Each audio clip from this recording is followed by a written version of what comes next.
O Senhor esteja convosco. Ele está no meio de nós. Proclamação do Evangelho de Jesus Cristo segundo João. Glória a vós, Senhor. Deus amou tanto o mundo, que deu o seu Filho unigênito, para que não morra todo o que nele crer, mas tenha a vida eterna. De fato, Deus não enviou o seu Filho ao mundo para condenar o mundo, mas para que o mundo seja salvo por ele. Quem nele crê não é condenado, mas quem não crê já está condenado, porque não acreditou no nome do Filho unigênito. Palavra da salvação. Glória a vós, Senhor. Que as palavras do Santo Evangelho perdoem os nossos pecados. Amém. Meus prezados irmãos, que se encontram, sabe aonde Deus, hoje, ao iniciar essa missa, olhar essa igreja quase vazia, me deu uma saudade de poder aqui celebrar juntos, né, cantar.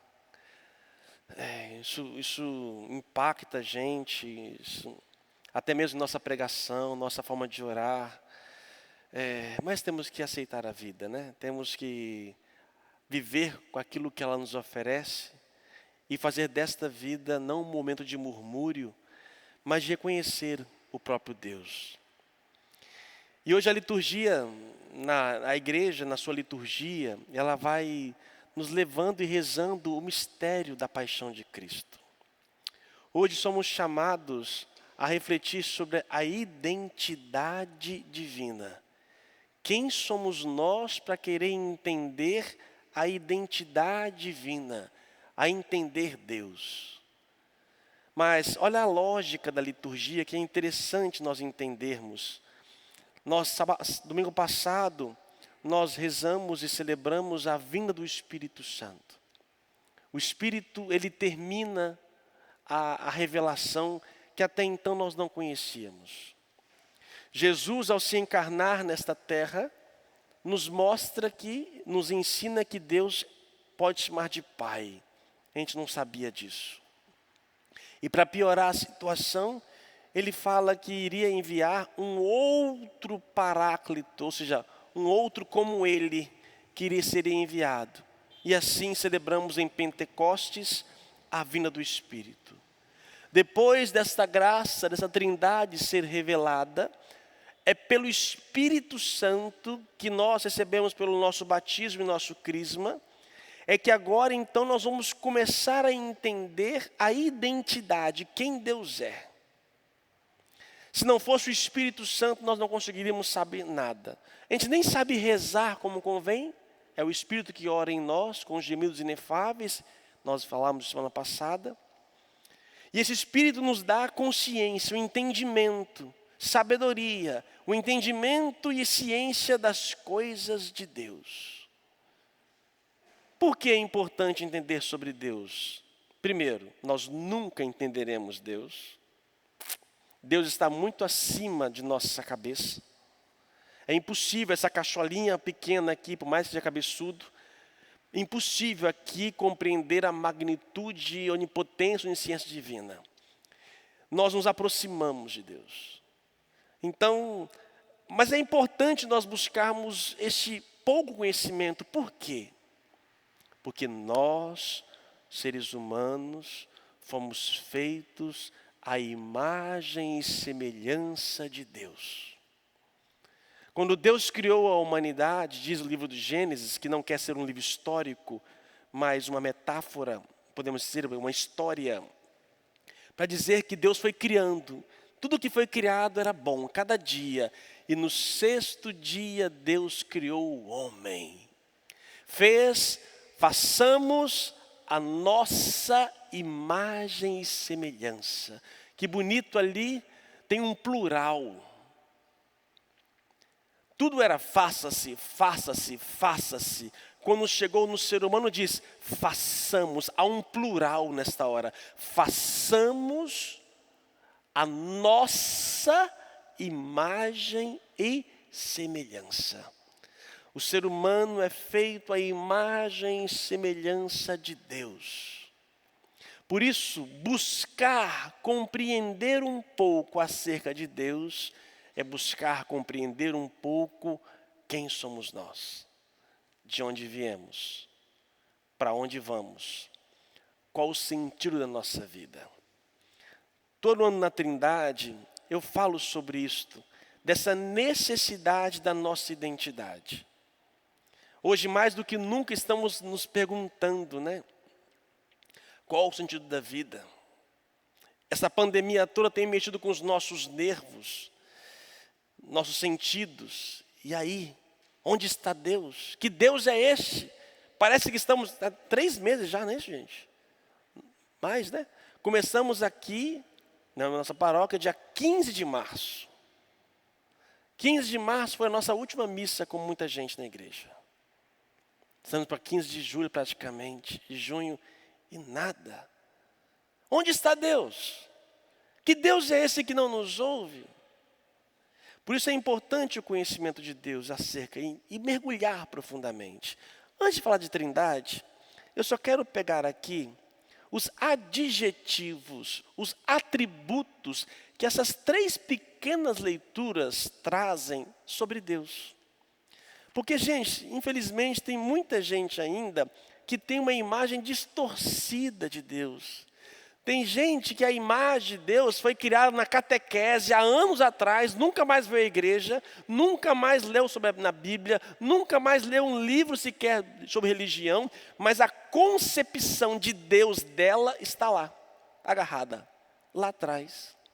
Ou talvez a imagem que ela tenha de Deus é de um abandono, quando ela pediu e não foi atendida. Eu digo, essa estatística é minha, mais de 90% dos seres humanos não tem sequer uma ideia boa de Deus. Quando não fazem de Deus um bonequinho para fazer o que quer, é importante conhecer. Diz aqui na leitura primeira do Êxodo, Moisés que sobe a montanha para receber as tábuas da lei. Enquanto isso, Moisés gritou, Senhor, Senhor. Primeiro, nosso Deus é Senhor, senhorio. Ele é Senhor. Isso é muito importante. Deus misericordioso e clemente. Gente, se eu for aqui a ter só nesses trechos bíblicos o que fala dos atributos divinos, ficaremos horas. E nem chegarei na Trindade ainda. Deus misericordioso, misericórdia, córdia, coração, miserere, o coração de Deus, ele pulsa por nós. O coração de Deus é um coração que se volta, é um coração clemente. Deus é paciente, rico em bondade e fiel. Só isso daqui já bastaria. Por isso nós só seremos plenos quando eu aprender a ser misericordioso, clemente, paciente, bondoso e fiel. O pecado vem justamente nos tirar esta imagem de Deus. Vivemos desfigurados, o pecado vai nos desfigurar e tira de nós a imagem. Nós não parecemos mais com Deus. O impaciente, o infiel, ele não se parece com Deus. Por isso, esse Deus que é fiel, ele vem para restaurar no homem aquilo que ele havia perdido. Pegamos o Salmo, olha só, Deus de nossos pais, nome santo e glorioso, onde refulge toda a glória, no seu trono, poder vitorioso, que sonda as profundezas, é superior aos querubins, vos assenta sobre eles. Sede bendito, celeste firmamento. Este é o nosso Deus. A leitura segunda traz os atributos divinos. Olha que bonito. Vivei em paz, cultivai a misericórdia, e o Deus do amor e da paz estará convosco. De Deus não vem o ódio, de Deus não vem o mal, de Deus não vem a doença, não. Deus do amor e da paz. Deus é amor e é paz. O Evangelho nos fala um pouco sobre isso. Deus amou tanto o mundo que deu o seu Filho unigênito para que não morra todo o que nele crer. Por favor, câmeras, me acompanhem.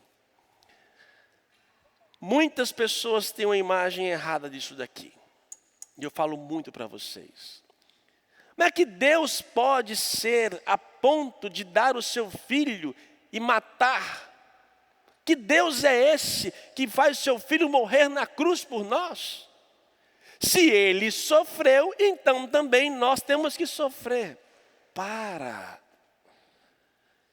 Deus não é isto. Entenda a cruz. A cruz é o máximo da maldade humana. E Ele vai até o máximo da crueldade humana para revelar o amor. Deus só é amor. De Deus não pode vir outra coisa senão amor. E sobre isso, amor. São João vai resumir dizendo, Deus é amor. A gente fala a palavra trindade. Trindade não está na Bíblia, gente. Não está na Bíblia. Trindade é um esforço coletivo humano da tradição da história, dos homens inspirados por Deus, para tentar nominar aquilo que é inominável. Trindade é uma forma de tentar explicar um pouco o que é Deus. Mas no fundo, se podemos dizer o nome de Deus, a identidade de Deus se chama amor.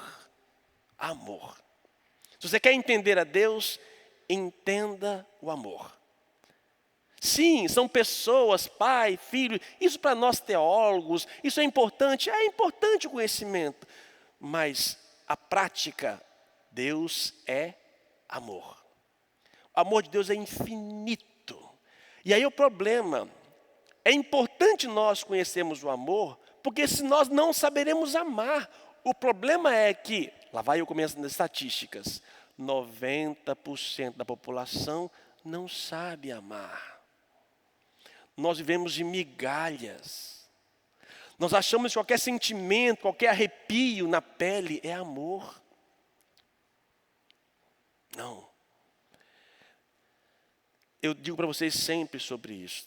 Eu estou na escola do amor, há muito tempo, e já reprovei algumas matérias, fui e voltei, fico de segunda época, ano passado, de segunda época, recuperação, mas é o único caminho de nós sermos melhores é aprender a amar, e Deus o é, que assume, olha só gente, Deus, o onipotente, o que tudo criou, assume a carne humana, entra nesta terra, assume aquilo que ele não tinha, assume por amor a nós. Se dá, entrega as suas palavras, nos ensina e por fim nos dá o seu Espírito. E o Espírito de Deus habita em nós. Ele que me vivifica, santifica, é o Espírito de Deus.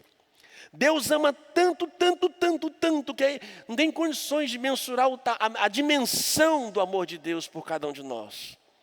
Que Ele faz tudo, se preciso for, faria tudo de novo para nos salvar. Por quê? Porque Deus é amor. E o que é o amor? Eu tenho uma homilia minha sobre a Trindade, acho que no ano passado, não lembro mais qual, que eu falo sobre isto. O amor. Para que possa acontecer amor, é necessário um outro igual a mim. Essa semana uma pessoa pela internet comentou a minha homilia de anos anteriores, não sei de qual foi, e me questionou, padre, você tem que ter um animal para o senhor entender o que é um animal na sua vida. E eu dizia para ela, e repito o que eu disse naquela homilia, por mais que qualquer animal, criatura, projeto, sonho, que seja, por mais que eu o ame, e por mais que ele possa demonstrar certo afeto, jamais ele tem condição de amar em pé de igualdade como eu, como ser humano. Para que o ser humano possa ser pleno, amar, é necessário outro ser humano. Senão não tem amor. Senão não consigo amar somente comigo mesmo. Eu preciso, o ser humano precisa de um outro, e de um outro igual.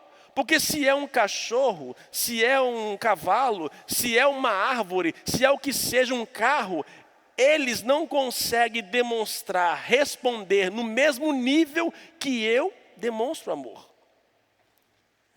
Se o ser humano, para amar, precisa de um outro ser humano, senão não é amor, Deus, para amar, precisa de um outro, não Deus, mas de um outro de nível dele, para que possa acontecer a relação de amor. Eu digo todos os anos sobre Trindade, para mim o mais importante que nós entendemos é isto: Deus é amor, Deus é relação. E para que o amor possa acontecer na Trindade, na divindade, requer que tenha um outro como ele para poder se relacionar. Só que o amor, aí vem, né? Quem diz essa teoria? Ricardo de São Vito, Idade Média. Só que duas pessoas somente não têm um amor pleno. Por quê? O amor de duas pessoas pode gerar posse, ciúmes.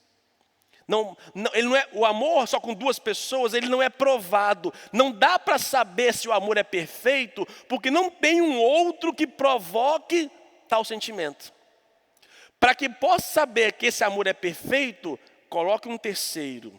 E se nesse terceiro não provocarem nas três uma divisão, uma separação, esse amor é perfeito. Por isso que em Deus a relação tem que ser três. Se fosse somente o pai e o filho, é um amor pleno, bonito, sim. Mas não posso saber se esse amor realmente é totalmente perfeito. Por quê? Não teve um terceiro para ameaçar aquela relação. Quando se entra um terceiro e essa relação é uma relação de parceria, de unidade, de intimidade, assim por diante, esse é o amor perfeito. Não queira colocar mais um na sua cama não, tá? Por favor, não entenda errado, não é isso que estou querendo dizer. O ser humano, a exemplo de Deus, é um ser relacional. E as nossas dores, e as nossas angústias e alegrias passam tudo pelas nossas relações. Nós somos seres relacionais. O que está fazendo falta nessa pandemia para nós? Relação, gente. Abraço, afeto, de pegar, de poder estar junto. Nós somos seres relacionais. Tira a comunidade para você ver. Vai ter uma fé individualista. Eu rezo em casa. Está todo mundo rezando em casa. Está satisfeito? Ah, não precisa da igreja não. Precisa da igreja não? Precisa não? Você reza em casa? Basta? Não! Caiu a teoria de que eu não preciso da comunidade. Não, nós precisamos uns dos outros. E a comunidade de fé, ela é necessária mais do que nunca. Essa relação gostosa que compõe o ser humano. Se nós não nos relacionarmos, nos frustramos. Ou nós não nos desenvolvemos. E os nossos traumas e alegrias passam por isso aqui. A gente gosta disso aqui, mas a gente se machuca. Oh, misericórdia. A gente gosta dentro de casa, mas a gente se machuca dentro de casa. A nossa comunhão não é uma comunhão perfeita. Como nós nos machucamos. Como as nossas relações hoje em dia têm sido muito feridentas, mimizentas, machucadas. Essas relações no mundo virtual, então, meu Jesus, apaga a luz. Como que no mundo virtual, como o ser humano hoje está revoltado. Estamos acompanhando aí nessa querela toda do Floyd, né, do norte-americano que foi assassinado, né, pelo um outro branco. E aí é racismo, briga para cá, briga para cá, e aí violência para cá. Nenhum movimento de libertação pode trazer em si violência. Não é libertador, é opressor. Se a minha liberdade passa pela opressão do outro, não é mais libertador. Não é à toa que Jesus Cristo veio nos libertar, mas não levantou uma arma, não bateu em ninguém, não foi autoritário, nem arrogante e nem impôs a sua voz. Ele tentou simplesmente convencer. Ele é paciente, que ele soube que não era ele que ia colher os frutos, seriam outros. Estamos aqui 2000 anos depois, falando dele. Às vezes, na nossa vida, temos que aprender que eu planto algumas coisas, mas não serei eu que vou colher. Deixa de ser egoísta. Faça a sua parte hoje. As mudanças são devagar, bem devagar. Deixa que outros irão colher. E esta é a graça. Para de ficar sofrendo por coisas de relacionamento. Para de brigar por outras coisas que vão ferir e dividir cada vez mais. Não, somos a imagem de Deus, que é a comunhão perfeita. Para de ter ciúme ou posse do outro. Se alegre com a alegria do outro. Chore com a dor do outro. Tenha compaixão. É isso que Deus veio fazer para nós. Eu não vou nunca entender essa relação perfeita, mas eu sei que eu tenho que mirar nela. É essa relação que vai me fazer melhor. Quanto mais eu entender que o Pai, quem me vê, vê o Pai. Quanto mais eu entender que quem me vê tem que ver Deus, minha vida se transforma. Eu não paro nas pequenas coisas. Deus não é indiferente à nossa dor. Diz aqui, o pedido de Moisés, ele faz um pedido a Deus. Senhor, se é verdade que eu gozo de teu favor, peço-te, caminha conosco. Embora este seja um povo de cabeça dura, perdoa nossas culpas e nossos pecados e acolhe-nos como propriedade tua. Que bela oração, que belo reconhecimento. Quem sou eu? Nós somos nada, somos cabeça dura, erramos, somos pecadores. E eu peço, Deus, acolhe-nos como propriedade tua e caminha conosco. Sim, são mais de 3 meses nessa luta, nessa querela, no Brasil, fora, mundo afora, muito mais, desde novembro do ano passado, dezembro e assim por diante. Onde está Deus? Está caminhando conosco. Deus está caminhando conosco. Deus está se relacionando conosco. Deus está se aproximando de nós. Deus está nos amando. Deixa ser amado por Ele. Tira todas essas raivas, essas arrogâncias, essa petulância do seu coração. Relacione-se com Deus. De que maneira? Abandona-se a Ele. Senhor, eu estou aqui. Faça mais orações. Coloque a sua vida na mão de Deus. A gente não sabe a nossa vida. Eu termino, hoje eu fui ao cemitério. Hoje eu enterrei um paroquiano. Não foi de Covid. Hoje está dando a intenção da missa de hoje. Ontem ele foi dormir com a sua esposa. Por volta de 1 da manhã, deu um aperto no coração.